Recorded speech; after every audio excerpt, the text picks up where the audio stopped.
जय हिंद दोस्तों। भारतीय राष्ट्रीय आंदोलन का जो पीडीएफ हम लोग पढ़ रहे थे उसका भाग 2 ये है, तो चलिए पढ़ते हैं। लॉर्ड विलियम बेंटिंक 1828 से 35 तक इनका शासनकाल रहा। लॉर्ड विलियम बेंटिंक जो है 1828 से 1835 तक। लॉर्ड विलियम बेंटिंक 1803 ईस्वी में मद्रास के गवर्नर के रूप में भारत आया। 1803 ईस्वी में मद्रास के गवर्नर के रूप में भारत आया।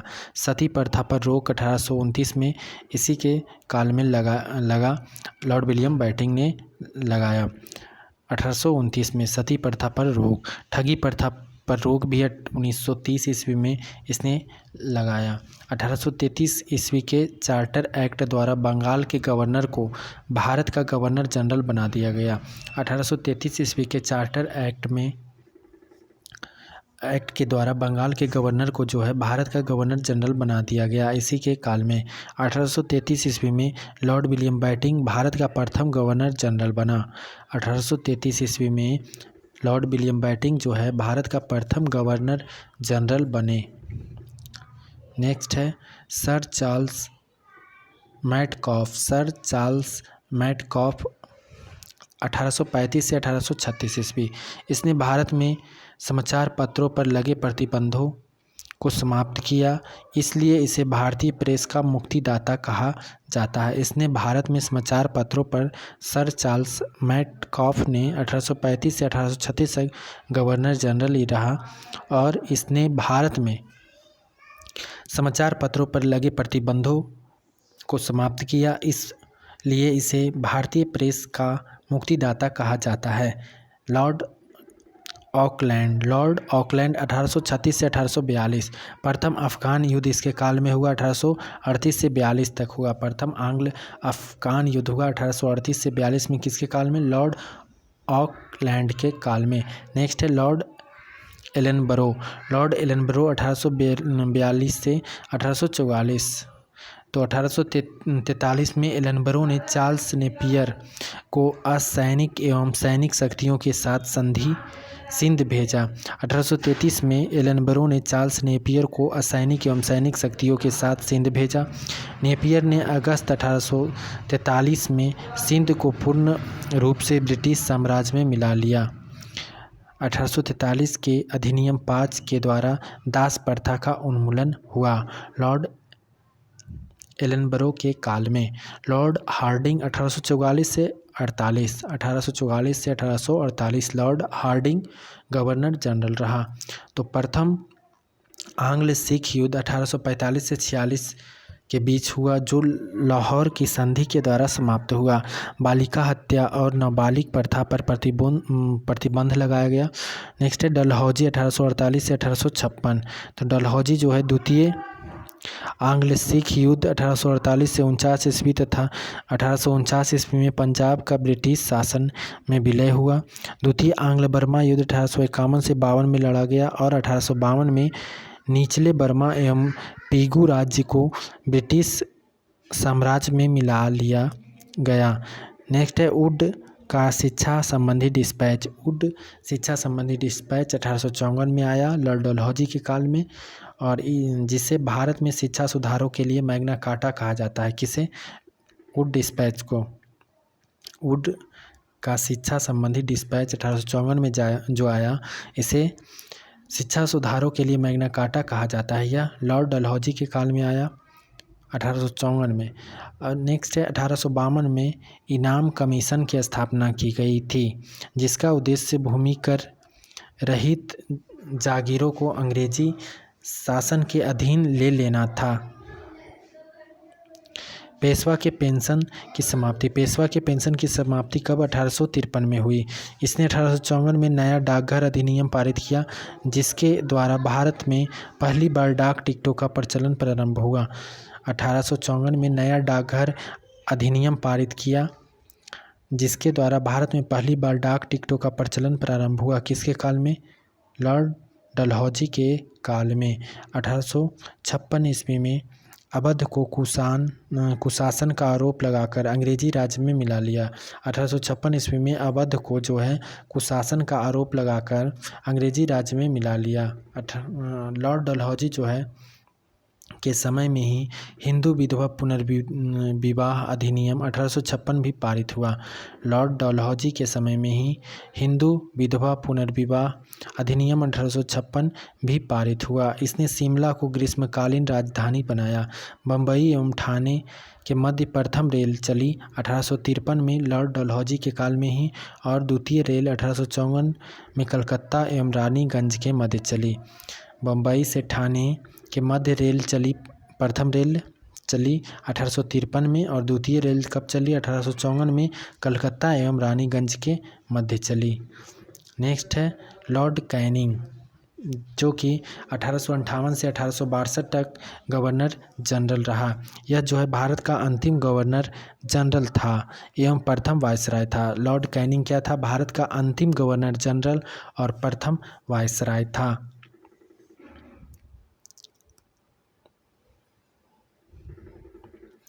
1857 का सिपाही विद्रोह इसके काल में हुआ। लॉर्ड कैनिंग के काल में इंडियन हाई कोर्ट एक्ट पारित हुआ, जिसके तहत कलकत्ता, बम्बई और मद्रास में एकक उच्च न्यायालय की स्थापना हुई। इसी के काल में कैनिंग ने लंदन विश्वविद्यालय के तर्ज पर 1857 में कलकत्ता, मद्रास और बम्बई विश्वविद्यालयों की स्थापना की। 1861 का भारतीय परिषद अधिनियम पारित हुआ। लॉर्ड कैनिंग के काल में पुलिस विभाग का गठन हुआ। इसी के काल में लॉर्ड एल्गिन, नेक्स्ट है लॉर्ड एल्गिन 1862 से 1863। वहाबी आंदोलन इसके काल में हुआ। वहाबी आंदोलन का सफलतापूर्वक दमन हुआ लॉर्ड एल्गिन के काल में। पश्चिम उत्तर सीमा प्रांत में कबाइलियों के दमन के लिए चलाया गया अम्ब्रेला अभियान इसी के काल में हुआ। नेक्स्ट है सर जॉन लॉरेंस 1864 से 1869। सर जॉन लॉरेंस 1864 से 69। 1865 ईस्वी में भूटान ने ब्रिटिश साम्राज्य पर आक्रमण किया। सर जॉर्ज कैंपबेल के नेतृत्व में एक अकाल आयोग का गठन किया गया। सर जॉर्ज कैंपबेल के नेतृत्व में एक अकाल आयोग का गठन किया गया। इसके कार्यकाल में पंजाब में काश्तकारी अधिनियम पारित किया गया। लॉर्ड मेयो 1869 से 72 के बीच रहा। लॉर्ड मेयो का काल जो है कब तक? 1869 से 72 तक रहा। भारतीय सांख्यिकी सर्वेक्षण का गठन किया गया। इसी के काल में भारतीय सांख्यिकी सर्वेक्षण का गठन किया गया। प्रथम जनगणना 1872 ईस्वी में हुई लॉर्ड मेयो के काल में। प्रथम सांख्यिकी सर्वेक्षण का गठन लॉर्ड मेयो के काल में। प्रथम जनगणना 1872 में लॉर्ड मेयो के काल में। और 1872 ईस्वी में अजमेर राजस्थान में मेयो कॉलेज की स्थापना की गई। 1872 ईस्वी में कृषि एवं वाणिज्य विभाग की स्थापना हुई थी। नेक्स्ट है लॉर्ड नॉर्थब्रुक 1872 से 1876 ईस्वी। लॉर्ड नॉर्थब्रुक 1872 से 1876 ईस्वी। पंजाब में कुका आंदोलन हुआ इसी के काल में, लॉर्ड नॉर्थब्रुक के काल में। और प्रिंस ऑफ वेल्स एडवर्ड तृतीय की भारत यात्रा 1875 में हुई। प्रिंस ऑफ वेल्स एडवर्ड तृतीय की भारत यात्रा 1875 ईस्वी में हुई। नेक्स्ट है लॉर्ड लिटन।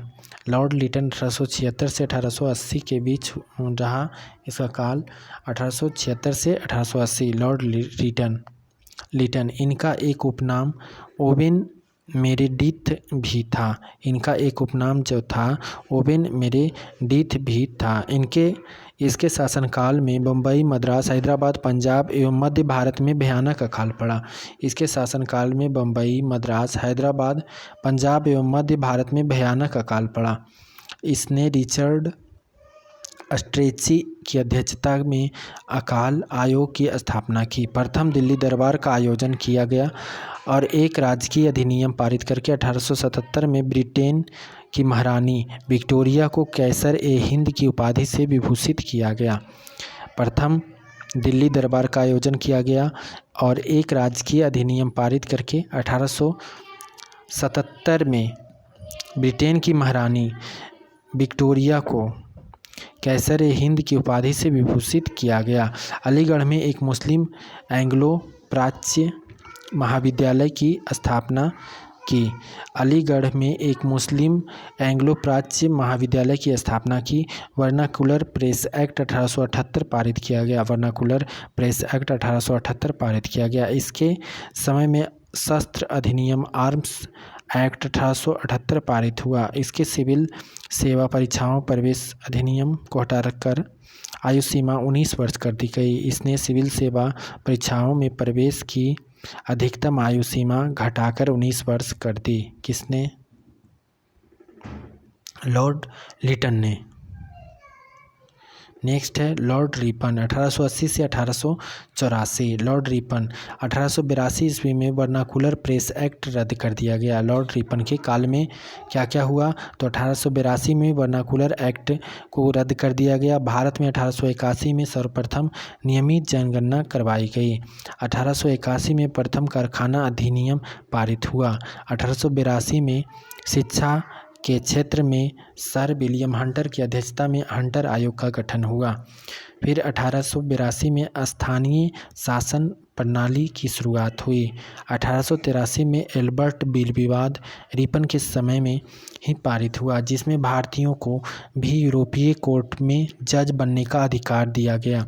अब है फ्लोरेंस नाइटिंगेल ने रिपन को भारत का उद्धारक की संज्ञा दी। किसने? फ्लोरेंस नाइटिंगेल ने रिपन को क्या दी? भारत में उद्धारक की संज्ञा दी। नेक्स्ट है लॉर्ड डफरिन। लॉर्ड डफरिन 1884 से 1888। लॉर्ड डफरिन कब से कब तक? 1884 से 1888 तक रहा। 28 दिसंबर 1885 ईस्वी को बम्बई में A.O. ह्यूम के नेतृत्व में 28 दिसंबर 1885 को बम्बई में A.O. ह्यूम के नेतृत्व में भारतीय राष्ट्रीय कांग्रेस की स्थापना हुई। तृतीय आंग्ल बर्मा युद्ध हुआ और बर्मा को भारत में मिला लिया गया। लॉर्ड डफरिन के समय में अफगानिस्तान की उत्तरी सीमा का निर्धारण किया गया। लॉर्ड लैंसडाउन जो है 1888 से 1893 तक रहा। भारत एवं अफगानिस्तान के मध्य सीमा रेखा हेतु डुरंड आयोग की स्थापना हुई। भारत एवं अफगानिस्तान के मध्य सीमा रेखा हेतु डुरंड आयोग 1893 की स्थापना हुई। 1891 ईस्वी में दूसरा कारखाना अधिनियम पारित हुआ। 1891 ईस्वी में क्या हुआ? दूसरा कारखाना अधिनियम पारित हुआ। और 1891 में एज ऑफ कंसेंट बिल पारित हुआ। एज ऑफ कंसेंट बिल पारित हुआ। भारत परिषद अधिनियम 1891 पारित हुआ। नेक्स्ट है लॉर्ड एल्गिन द्वितीय। लॉर्ड एल्गिन द्वितीय 1894 से 1899। पूना में प्लेग का प्रकोप और पूना के चापेकर बंधुओं दामोदर हरि चापेकर, बालकृष्ण हरि चापेकर और वासुदेव हरि चापेकर ने British plague commissioner W.C. Rand को गोली मारकर हत्या कर दी। लॉर्ड एल्गिन द्वितीय के काल में क्या हुआ? लॉर्ड एल्गिन द्वितीय 1894 से 1899 तक रहे और पूना में प्लेग का प्रकोप और पूना के चापेकर बंधुओं दामोदर हरि चापेकर, बालकृष्ण हरि चापेकर और वासुदेव हरि चापेकर ने British plague commissioner W.C. Rand को गोली मारकर हत्या कर दी। और चित्राल विद्रोह भी हुआ लॉर्ड एल्गिन द्वितीय के काल में। चित्राल विद्रोह।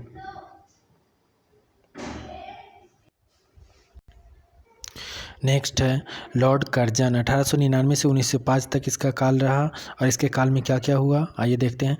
1899 से 1990 में लॉर्ड कर्जन के काल में पड़े अकाल व सूखे 1899 से 1890 ईस्वी में पड़े अकाल व सूखे की स्थिति के विश्लेषण के लिए सर एंटनी मैकडोनाल्ड की अध्यक्षता में एक अकाल आयोग की नियुक्ति की।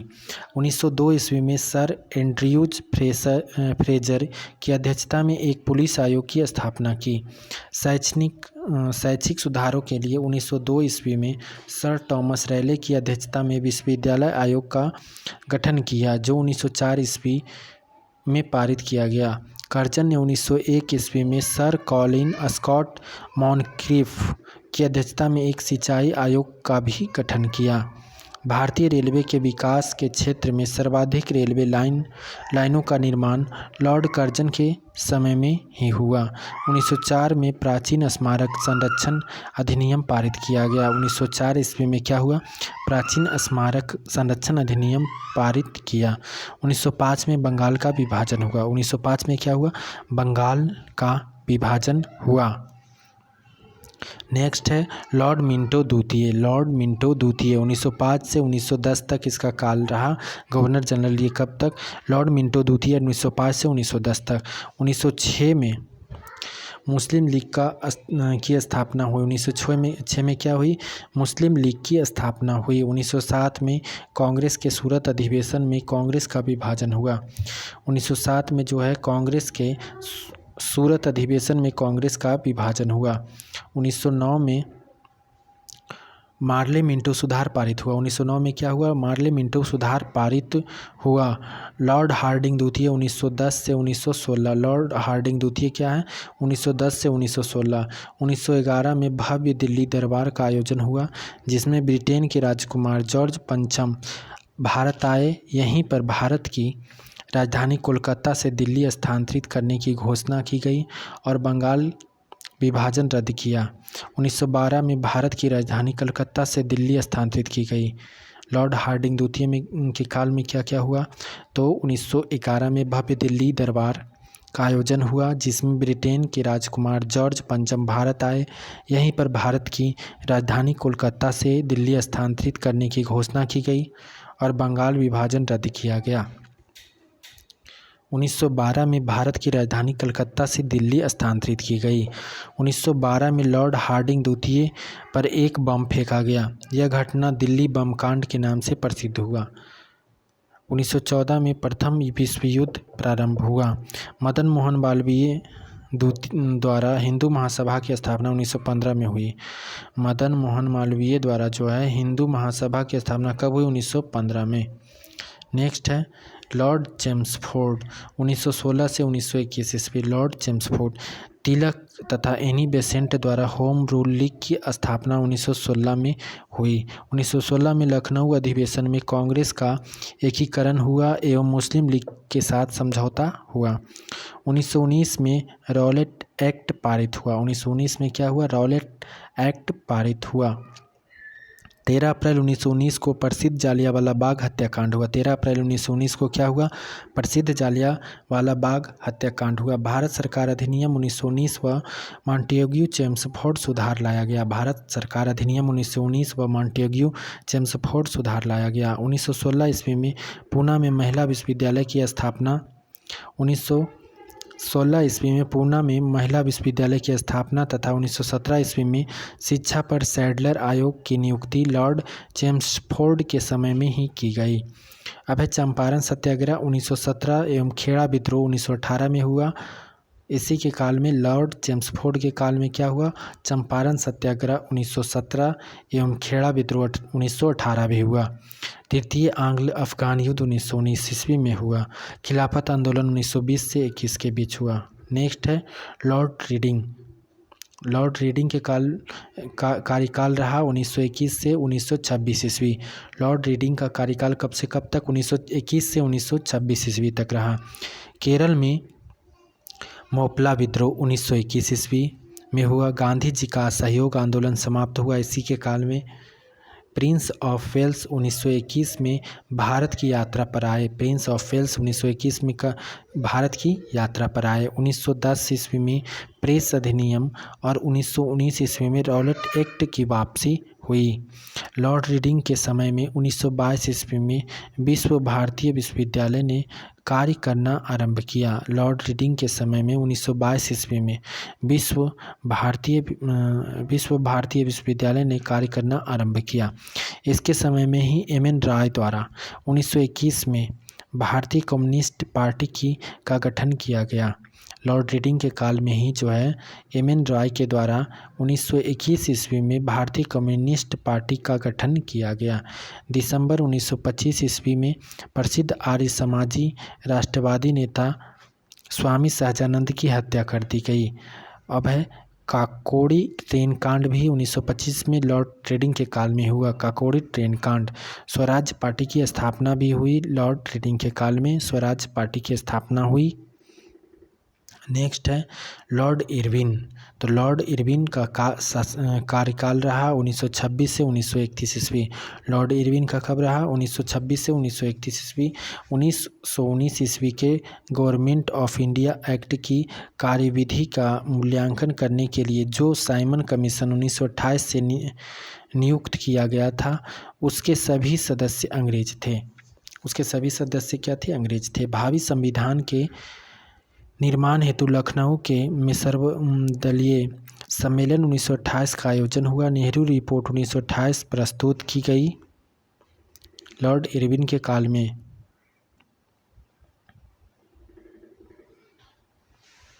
नेक्स्ट है लाहौर षड्यंत्र केस 1929 में हुआ। लाहौर षड्यंत्र केस क्या हुआ? 1929 में। किसके काल में? लॉर्ड इरविन के काल में लाहौर षड्यंत्र केस 1929 हुआ। और कांग्रेस के लाहौर अधिवेशन में पूर्ण स्वराज का प्रस्ताव पारित हुआ 1929 में। कांग्रेस का लाहौर अधिवेशन पूर्ण स्वराज का प्रस्ताव पारित हुआ। गांधी जी ने अपने कुछ अनुयायियों के साथ दांडी यात्रा की और जानबूझकर सरकार का नमक कानून तोड़ा। 1930 ईस्वी में लंदन में प्रथम गोलमेज सम्मेलन हुआ, जिसमें कांग्रेस ने भाग नहीं लिया। 1931 ईस्वी को गांधी इरविन समझौते पर हस्ताक्षर किया गया। साथ ही सविनय अवज्ञा आंदोलन को स्थगित किया गया। नेक्स्ट है लॉर्ड विलिंगटन। लॉर्ड विलिंगटन 1931 से 1936 तक रहा। 1931 में द्वितीय गोलमेज सम्मेलन का आयोजन लंदन में हुआ। इस सम्मेलन में गांधी जी ने कांग्रेस राष्ट्रीय का प्रतिनिधित्व किया था। 1931 में द्वितीय गोलमेज सम्मेलन का आयोजन लंदन में हुआ लॉर्ड विलिंगटन के काल में। और इस सम्मेलन में गांधी जी ने कांग्रेस का प्रतिनिधित्व किया था। महात्मा गांधी का एवं अंबेडकर जी के बीच 24 सितंबर 1932 को पुणे समझौता हुआ। महात्मा गांधी और भीमराव अंबेडकर के बीच जो है 24 सितंबर 1932 को पुणे समझौता हुआ। 1932 में रैमजे मैकडॉनल्ड ने प्रसिद्ध सांप्रदायिक निर्णय की घोषणा की। 1932 में रैमजे मैकडॉनल्ड ने प्रसिद्ध सांप्रदायिक निर्णय की घोषणा की। 1932 में लॉर्ड विलिंगटन के समय में तृतीय गोलमेज सम्मेलन का आयोजन लंदन में हुआ। 1933 ईस्वी को गांधी जी ने दोबारा सविनय अवज्ञा आंदोलन प्रारंभ किया। भारत सरकार अधिनियम 1935 इसी समय पास किया गया। भारत सरकार अधिनियम 1935 का पारित किया गया। लॉर्ड विलिंगटन के काल में 1935 में पारित किया गया। तृतीय गोलमेज सम्मेलन 1932 में हुआ। तृतीय गोलमेज सम्मेलन कब हुआ? 1932 में। अखिल भारतीय किसान सभा की स्थापना भी लॉर्ड विलिंगटन के काल में हुआ। अखिल भारतीय किसान सभा। नेक्स्ट है लॉर्ड लिनलिथगो। लॉर्ड लिनलिथगो 1936 से 1941 पहले आम चुनाव हुए। लॉर्ड लिनलिथगो के काल में ही पहले आम चुनाव हुए 1936 से 37 के बीच। चुनाव के परिणाम भारतीय राष्ट्रीय कांग्रेस के पक्ष में रहे। कांग्रेस ने 11 में से 8 प्रांतों में सरकार बनाई। 1939 ईस्वी को द्वितीय विश्व युद्ध प्रारंभ हुआ।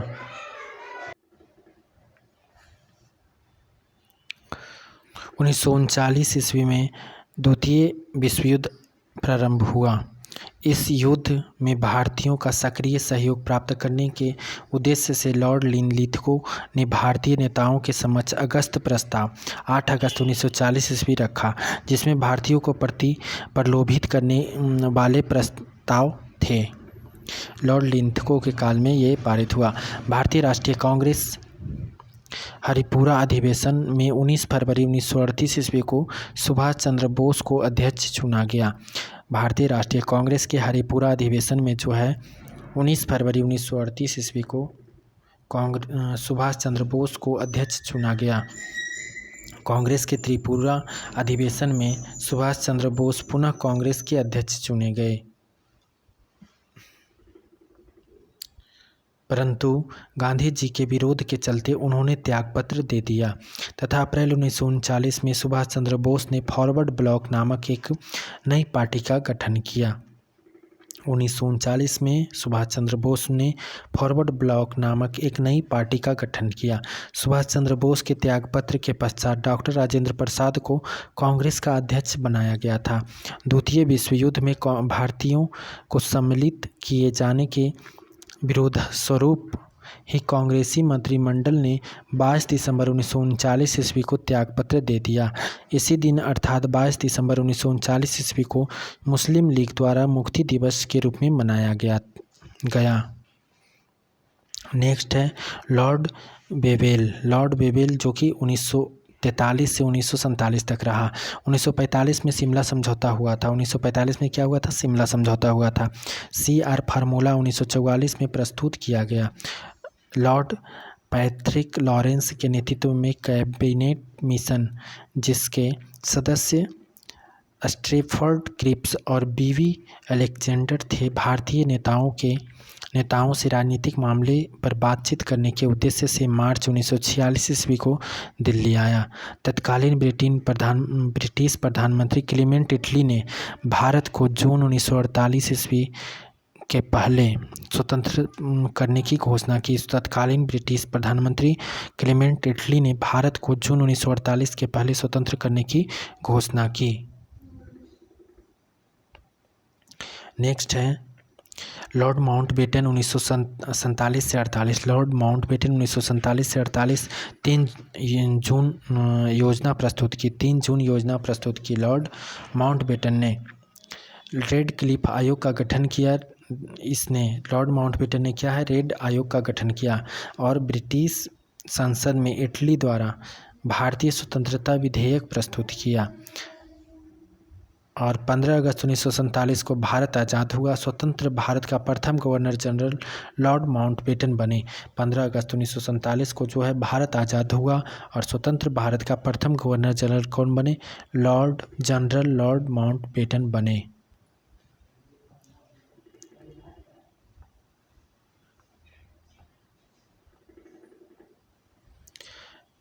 नेक्स्ट है आधुनिक भारत इतिहास का नोट्स 2 है 1857 का विद्रोह। तो 1857 का विद्रोह का प्रमुख केंद्र इस कॉलम में है, विद्रोह के नेतृत्वकर्ता इस कॉलम में और ब्रिटिश दमनकर्ता इस कॉलम में है। तो प्रमुख दिल्ली में जो है दिल्ली में विद्रोह हुआ, जिसके नेतृत्वकर्ता बहादुर शाह जफर और बख्त खां थे। और ब्रिटिश दमनकर्ता जो थे ये थे जॉन निकोलसन और हडसन। प्रमुख दिल्ली में जो विद्रोह हुआ उसके विद्रोहकर्ता थे बहादुर शाह जफर और बख्त खां, और ब्रिटिश दमनकर्ता जॉन निकोलसन और हडसन था। लखनऊ में विद्रोह हुआ जिसका नेतृत्वकर्ता बेगम हजरत महल, और ब्रिटिश दमनकर्ता कौन था? Henry Lawrence Campbell.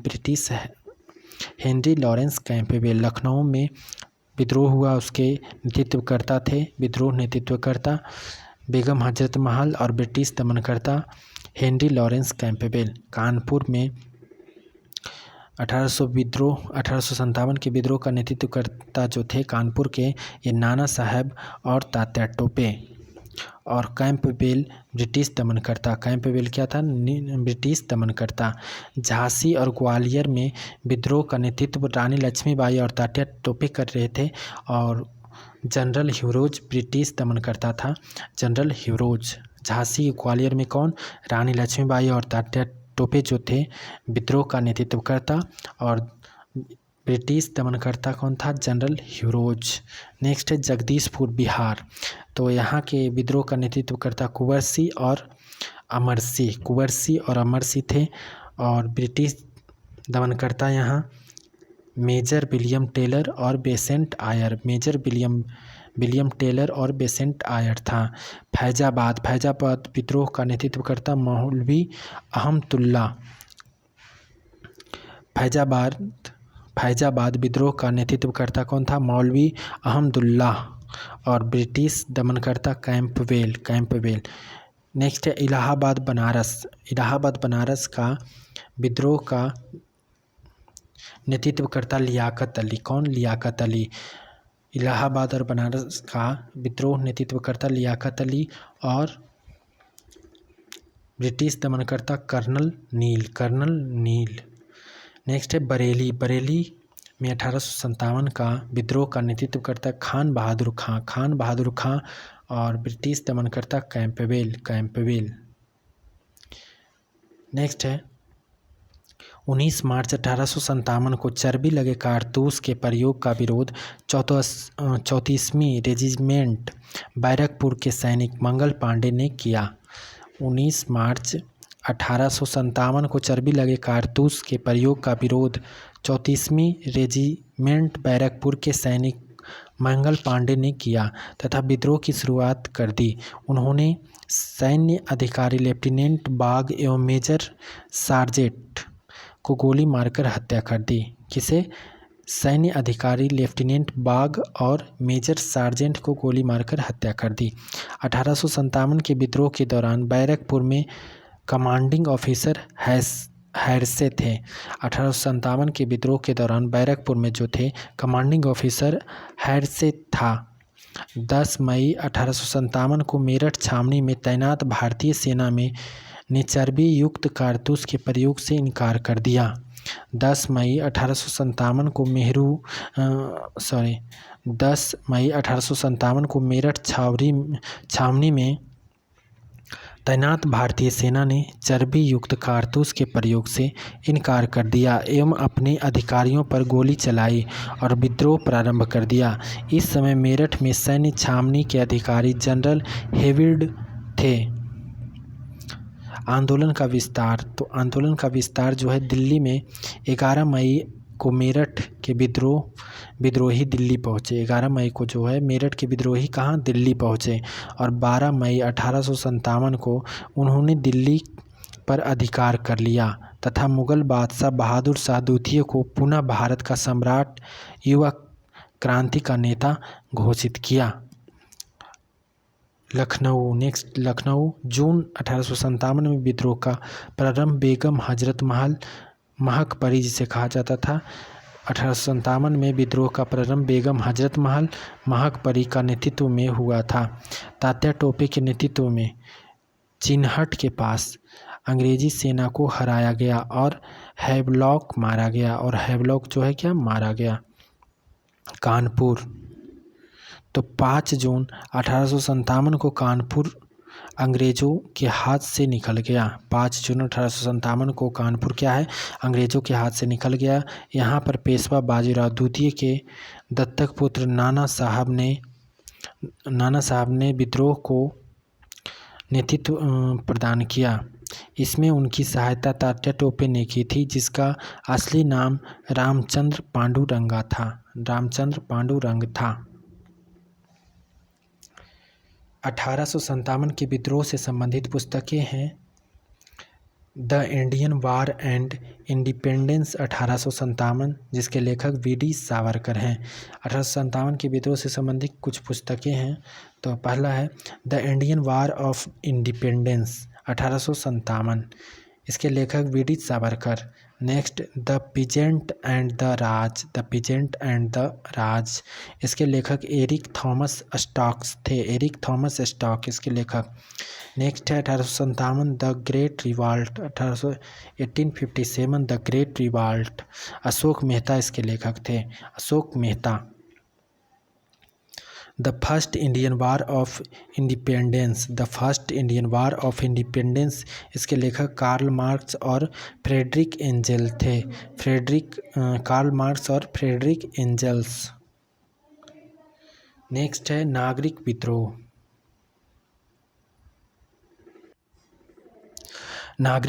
तो नागरिक विद्रोह में पहला है सन्यासी विद्रोह। तो सन्यासी विद्रोह 1757 के पश्चात बंगाल पर अंग्रेजों के नियंत्रण की स्थापना के उपरांत भू लगान की वसूली और किसानों पर शोषण में बढ़ोतरी हुई, जिस कारण अपदस्थ जमींदार, सेना से निकाले गए सैनिक और निर्धन लोग मिलकर विद्रोह करने के लिए उद्यत हुए। सन्यासी और फकीर भी इनके साथ जुड़ गए।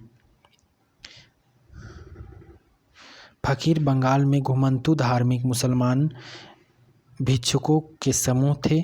दो प्रसिद्ध हिंदू नेता जिन्होंने इनका समर्थन किया वे थे भवानी पाठक और एक महिला देवी चौधरानी।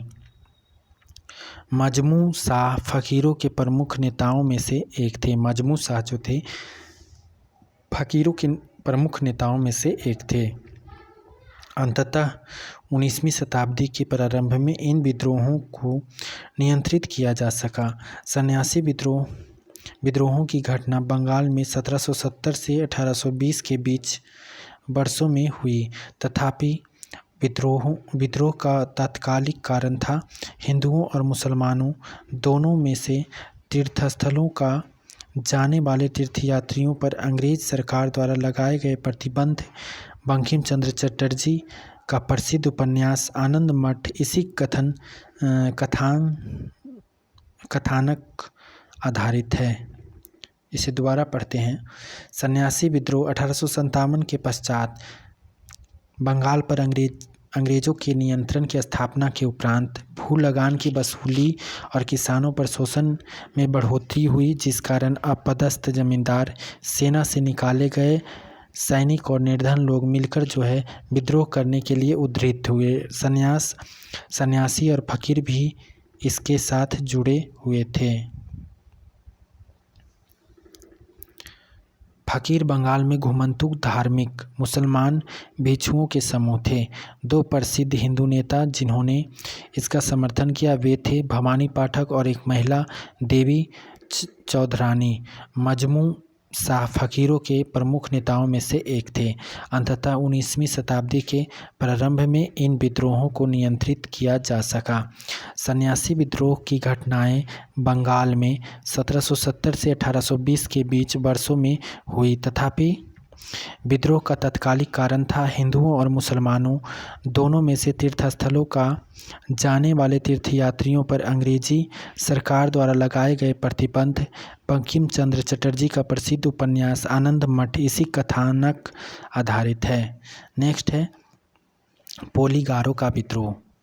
तो पोलीगार दक्षिण भारत में जमींदारों का एक वर्ग था जो लोगों से कर की वसूली भी करता था। इस बिंदु पर उनके और कंपनियों के हितों में टकराव उत्पन्न हुआ, क्योंकि कंपनी के राजस्व की वृद्धि के लिए पोलीगारों पर नियंत्रण आवश्यक था।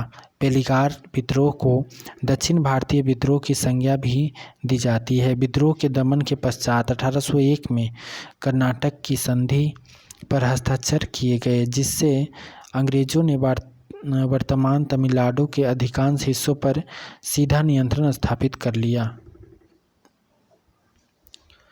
बेलूथप्पी विद्रोह 1805। बेलूथप्पी विद्रोह 1805 में वेलेस्ली की सहायक संधि को स्वीकार न करने के कारण त्रावणकोर के शासक को हटा दिया गया। परिणाम स्वरूप 1808 से 9 में त्रावणकोर के दीवान बेलूथप्पी ने ब्रिटिश सरकार के विरुद्ध विद्रोह कर दिया।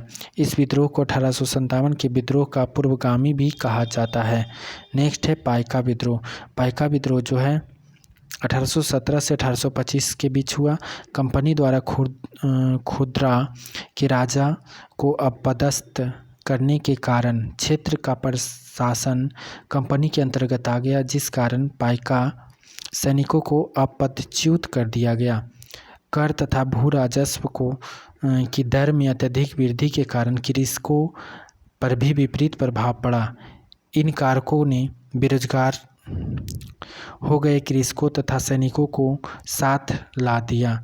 पाइका उड़ीसा के पारंपरिक सैनिकों को कहा जाता था, जो युद्ध काल में सैनिक तथा शांति काल में पुलिस का कार्य करते थे। अब है फराजी विद्रोह। तो फराजी विद्रोह क्या था? यह बंगाल के सभी खेतिहरों, भू स्वामियों के अत्याचार और गैर कानूनी वसूलियों के विरुद्ध एक अभियान था। फराजी विद्रोह क्या था? यह बंगाल के सभी खेतिहरों का भूस्वामित्वों के अत्याचार और गैर कानूनी वसूलियों के विरुद्ध एक अभियान था। फराजी लोग हाजी शरीयतुल्लाह के अनुयायी थे। फाजी लोग क्या थे? हाजी शरीयतुल्लाह के अनुयायी थे। यह अंग्रेजी सरकार के विरुद्ध सर्वप्रथम कोई कर नहीं दिए जाने संबंधी अभियान था, जिसका नेतृत्व शरीयतुल्लाह खान और उसके पुत्र दादू मियाँ ने किया। सतारा विद्रोह 1840 में सतारा के राजा प्रताप सिंह को ब्रिटिश कंपनी द्वारा अपदस्थ करने के फलस्वरूप क्षेत्रीय असंतोष बढ़ा और सतारा विद्रोह हुआ। सतारा विद्रोह कैसे हुआ? 1840 ईस्वी में सतारा के राजा प्रताप सिंह को ब्रिटिश कंपनी द्वारा अपदस्थ करने के फलस्वरूप क्षेत्रीय असंतोष बढ़ा और सतारा विद्रोह हुआ। नेक्स्ट है सावंतवाड़ी विद्रोह। सावंतवाड़ी विद्रोह 1844 में हुए। इस विद्रोह का नेतृत्व मराठा सरदार फोंड सामंत ने किया। 1844 में हुए इस विद्रोह का नेतृत्व जो है मराठा सरदार फोंड सामंत ने किया। गडकारी विद्रोह बाबाजी अहिरेकर इस विद्रोह के प्रमुख नेता थे। बाबाजी अहिरेकर जो है इस विद्रोह के प्रमुख नेता थे। 1844 में ये विद्रोह गडकारियों द्वारा किया गया, जो मराठा क्षेत्रों के दुर्गों में सैनिकों के रूप में काम किया करते थे। अब है पागलपंथी विद्रोह। पागलपंथी विद्रोह की शुरुआत टीपू ने की थी। पागलपंथी विद्रोह का शुरुआत किसने? टीपू ने किया था। पागलपंथी एक प्रकार का अर्ध धार्मिक संप्रदाय था, जो उत्तरी बंगाल में करम शाह द्वारा चलाया गया था। 1825 में करम शाह के उत्तराधिकारी पुत्र टीपू ने जमींदारों के अत्याचार के खिलाफ विद्रोह किया। यह विद्रोह इस क्षेत्र में 1840 से 1850 ईस्वी तक जारी रहा।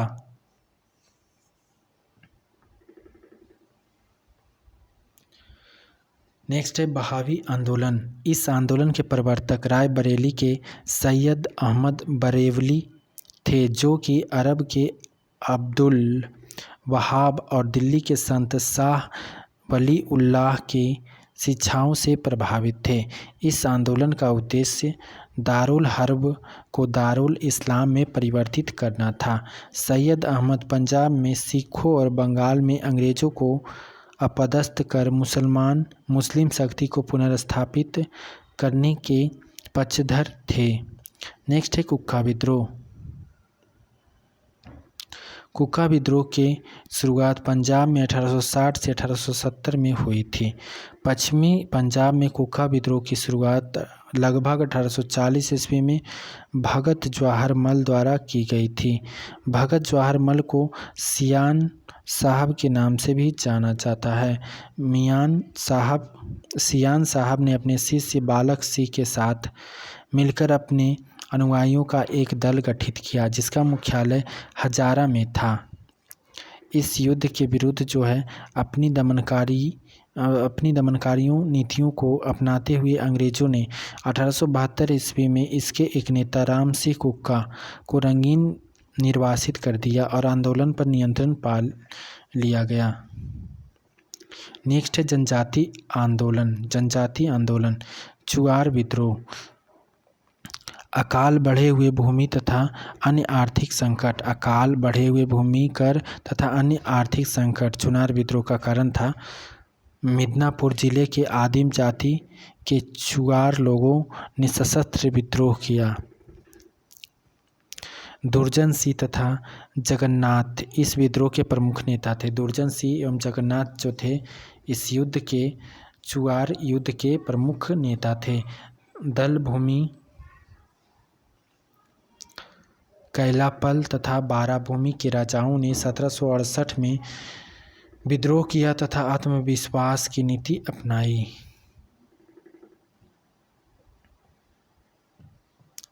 हो विद्रोह। छोटा नागपुर तथा सिंहभूम के हो तथा मुंडा आदिवासी ने बढ़े हुए भूमि कर के कारण जमींदारों तथा अंग्रेजों के खिलाफ विद्रोह किया था। हो विद्रोह क्या है? तो छोटा नागपुर तथा सिंहभूम के हो तथा मुंडा आदिवासी ने बढ़े हुए भूमि कर के कारण जमींदारों तथा अंग्रेजों के खिलाफ विद्रोह किया था। नेक्स्ट है संस्थाल विद्रोह। तो संस्थाल विद्रोह ब्रिटिश शासनकाल में जमींदारों तथा साहूकारों द्वारा किए जाने वाले अत्याचारों के खिलाफ किया गया था। आदिवासी विद्रोहों में संस्थालों का यह सबसे सशक्त विद्रोह था, संस्थाल विद्रोह। भागलपुर में राजमहल के बीच का संस्थाल बहुल क्षेत्र दामन-ए-कोह के नाम से जाना जाता था। संस्थालों ने गैर आदिवासी को भगाने और उनकी सत्ता समाप्त कर अपनी सत्ता स्थापित करने के लिए जोरदार संघर्ष छेड़ा। विद्रोह के नेतृत्वकर्ता सिद्धू और कान्हू थे। संस्थाल विद्रोह के नेतृत्वकर्ता कौन थे? सिद्धू तथा कान्हू। संस्थाल विद्रोह आर्थिक कारणों से बिहार और उड़ीसा के वीरभूमि, शिवभूमि, बांकुड़ा, मुंगेर, हाजीपुर और भागलपुर के जिले में हुआ था।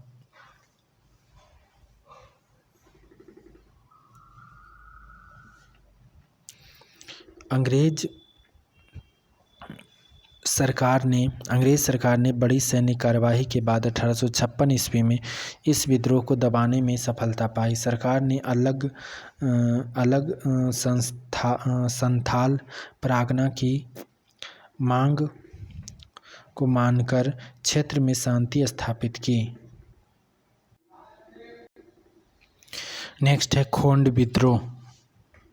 सरकार द्वारा मानव बलि, मौर्य प्रथा जिसे कहते हैं, को प्रतिबंधित करने का प्रयास, नए कर आरोपित करना और उसके क्षेत्रों में जमींदारी और साहूकारों का प्रवेश। खोंड विद्रोह की शुरुआत 1837 ईस्वी में हुई थी। खोंड विद्रोह की शुरुआत कब हुई? 1837 ईस्वी में हुई थी। उड़ीसा के सबसे बड़े जनजातीय समूह खोंडों का